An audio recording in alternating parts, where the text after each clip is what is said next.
Yaşlısınız da neçə oxuyursan? Mən oxumuram. Ümumiyyətlə dərsə getmirəm. Neçən sinifdən çıxmısan? 3-dən çıxdım. Dərsə getsən neçədə oxuyacaqdın? Neçə yaşın var sənin? 14. Hə, Zəhranın 14 yaşı var.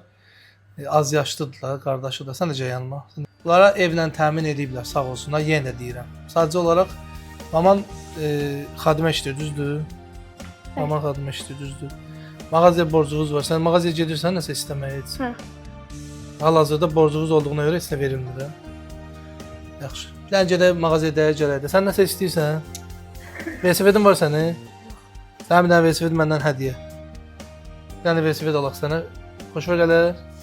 Yaxşı. Nə? Yəni səhər getdim dükana da borcumuz var. Səhər getdim çörək almağa vermədi. Dedi ki, dükana borcumuz çoxdur, verə bilmərəm. Yəni qupquru çörək var orada qabın içində, gəlib özünüzə baxa bilərsiniz. Çörək bax budur. Qupquru çörək. Şu ana getdik vermədi.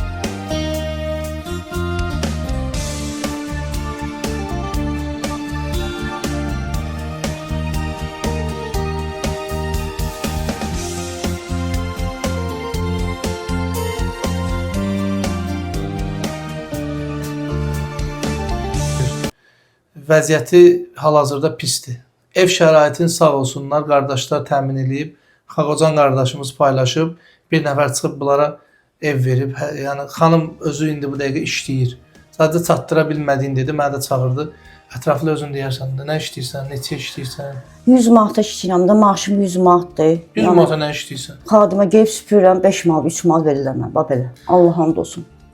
Hə. Yəni vəziyyətim budur. Çatdıra bilmirəm, 2 dənə uşaqdır, baxa bilmirəm. Salamün aleykum. Necəsiz? Bu xanıma kömək eləmisiniz, borc nisiyə vermisiniz də. Mən istəyirəm onu bir dənə bağlayaq da Allah üçün, inşallah. Problem yok. Bir dənə imkan olsa. Nə qədərdir borcları? 74 manat 50 qəpik. 74 manat 50 qəpik borclarıdır. Bir dənə üstündən xətt çəkə bilərik.